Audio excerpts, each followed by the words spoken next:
Ассалаумағалейкум ағайын, армысыздар. Енді бүгін бас қосып қалдық осы жерде. Енді Бәке екеуміз және Астанадан біздің курстасымыз, бірге оқыған досымыз Нұржан деген азамат келіп отыр. Жайбусинов. Өзі домбырашы. Біраз жылдар енді басқа салаларда істеді. Енді стройка, архитектура деген сияқты. Қазір қайтадан өнер жолына келіп жатырмын домбырасымен. Соны бүгін кездесіп қалдық енді. Біраз жанды дауыста, жирняк, живой звук дейді ғой. Сонымен енді біраз бір-екі ән орындайық деп отырмыз енді.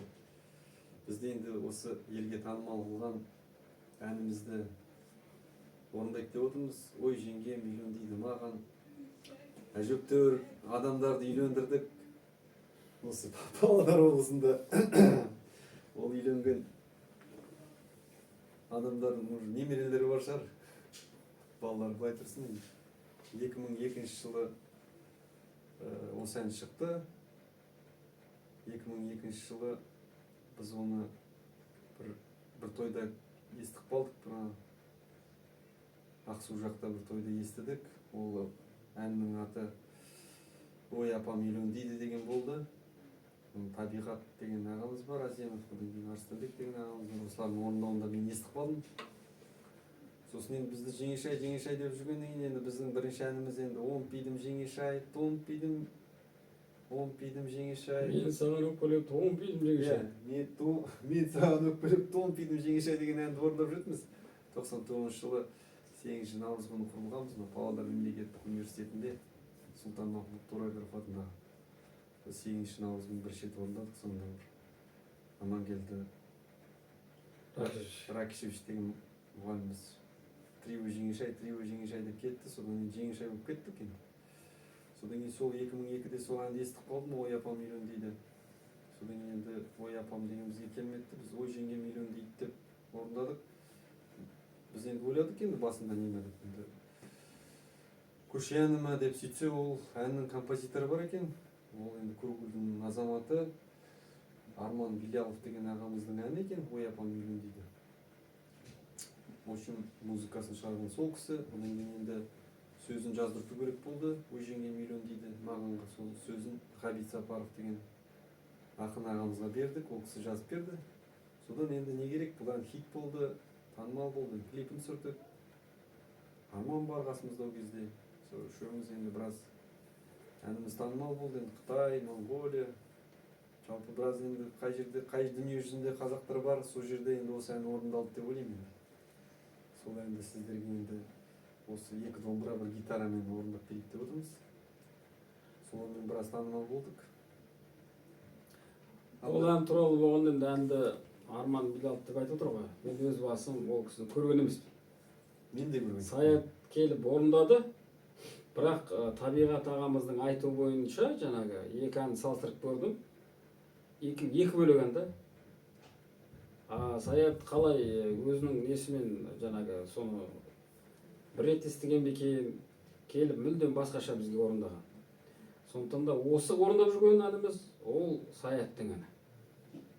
Оны ертең ешқандай дау болмасын. Оны біз жаңағы Табиғат ағамызға да айттық.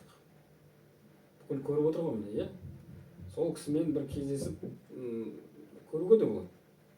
Бірақ мен 100% берем, ол тура сондай ән емес. Табиғат ағамыздың орындағаны мүлдем басқан, Саяттың мүлдем басқан. Ол біз профессионал болғаннан кейін енді айыра білеміз. Нота дегенді білеміз жаңағы. Сауатты музыканттардың қатарда жатамыз да жаңағы. Оқыған музыкантпыз ғой. Оқымаған музыканттар айтуы мүмкін, ойбай анау неге бір ән екен деп. Ол плагиат деген жаңағы неше кезінде 3 нота болады ғой, қазір 7 нотаға дейін кетіп қалдым ба өзі. Плагиат деп сауалады, ол плагиат емес, қазір кейбір ұрлап жатыр ғой әндерін, бірінің әні бірін ұрлап, жаңағы шетелден әкеліп ұрлап, айтып жатқандар толып жатыр ғой енді. Атын түстерін түстемей қойық, енді біз шындықты айтайық деп бүгін соны айтып отырмыз. Негізі жағдай солай болған. Енді одан кейін әннің тарихы. Одан кейін енді ол әнді енді «Ой жеңгем үйлен» дейді деп шығардық. Ол кезде енді дворец школьниковты аны Сергей Купцов деген бір аранжировщик болды, мықты аранжировщик болды. Одан кейін Москваға кетті, қазір Европада бір жерде тұрады. Ол енді анау біраз анау ресейлік жаңағы шоу бизнесте жұмыс істеді, жаңағы Дима Билан деген сияқты. Солар біраз енді аранжировкалар істеді соларға. Сол Ойжеңгем істеген сол жігіт. Енді ол бізге біраз аранжировкалар істеді. Мына Армандастар, танымал болған Ойжеңгем, Қарғашай, біздің ағай тамаша деген сияқты әжептәуір әндерге аранжировка істеді сол 2000 жылдардың басында. Ол аранжировкада көп рөл ойнап кетті мына жерде. Ол Серік Мұсалиевке де жазған. Иә, Серік Мұсалиев, Павлодаре. Кезінде мына Пугачеваның ұйымдастырған ана конкурсында, ана қай жерде еді? Юрмалада ма? Сонда аранжировктердің арасында конкурс болған. Сонда біздің Сергей Купцов гран-при алған. Содан кейін Пугачева оны сол жаққа шақыртып алған. Сол бетте ол бірінші Москваға кетті, Москвадан ары қарай Европаға кетіп қалды дейді қазір. Сондықтан да ол азаматтың бізге еңбегі көп, зор, бізге сіңген осы көптеген біздің әншілерге жазды. Сол бұл жерде енді жаңағы ең бастысы мелодия ғой. Содан кейін жаңағы оның кейін аранжировка кетеді, өңдеу. Өңдеуден кейін содан кейін жаңағы ән айту мәнері сол заманға сай болып тұрса, қазір мәнері өзгеріп жатыр ғой, әндердің мәнері. Сол кезде басқа, оның алдында Совет үкіметінде басқа болды мәнер, барлықтарыңыз білесіздер енді. Ол Совет үкіметі құлағаннан кейін мәнер өзгереді. Қазір басқа мәнермен айтып жатыр. Сондықтан да ол мәнер өзгере береді, бірақ дыбыстар сол. 7 нота айналдырған. Соны былай да айландырып нете береді, инструменттер сол стиль өзгереді. Содан кейін жаңағы манера өзгереді. Сол халық қандай манераны сол қалайды, сол өз заманында. Сол манераға егер дәл түссең, яғни көпшіліктің жаңағы несіне бөленесің, қалауына. Я енді мына Ойжеңгем миллион дейді маған деген енді танымал болды, біраз әншілер орындады ғой енді. Талай түрін естідік енді Ойжеңгем. Біздің өзіміз енді бір үш түрін жасап қойдым, үш түрісі бар, иә. Түрімен, в общем, сен түрлі екенсің деген тема болды. Сол енді, осы әннің енді қысқаша тарихы, әңгіме қалың енді айта берсе енді айта беруге болады. Ал Нұржан дос, бірдеңе айтасың ба? Осы Ойжеңгеме үйлен дейді маған айтасың ба? Бірдеңе айтшы. Сен үйленгенді айтып болса енді? Үйленбей тұрып, неше етесің? Содан кейін барып үйлендім деп. Неше етесің дегеннен сен барып үйлендім деп айтшы.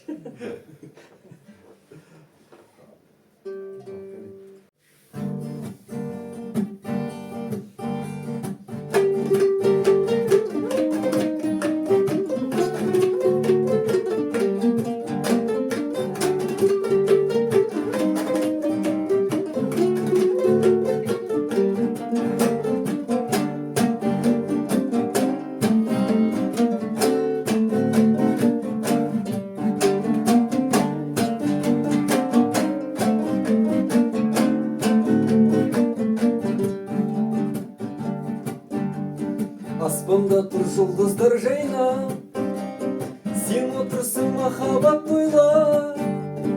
Ал мен болсам қараңғы түнде, жүрмін ғой бұлбұл құстай сайрап. Ой жеңгем үйлен дейді, ой жеңгем үйлен дейді, ой жеңгем үйлен дейді маған. Ой жеңгем үйлен дейді, ой жеңгем үйлен дейді, ой жеңгем үйлен дейді маған. Білмеймін қалай өмір сүремін, жер бетінде жан бағып жүремін. Үйленген достарымды көргенде, қарап тұрып ауырар жүрегім. Ой жеңгем үйлен дейді, ой жеңгем үйлен дейді, ой жеңгем үйлен дейді маған. Ой жеңгем үйлен дейді, ой жеңгем үйлен дейді, ой жеңгем үйлен дейді маған. Үйлену мен үшін арман, зымырайды дүние жалған. Бұл өмірде бойдағы өтем бе, мұңаюдан әнім ғой салған. Ой жеңгем үйлен дейді, ой жеңгем үйлен дейді, ой жеңгем үйлен дейді маған. Ой жеңгем үйлен дейді, ой жеңгем үйлен дейді, ой жеңгем үйлен дейді маған. Ой жеңгем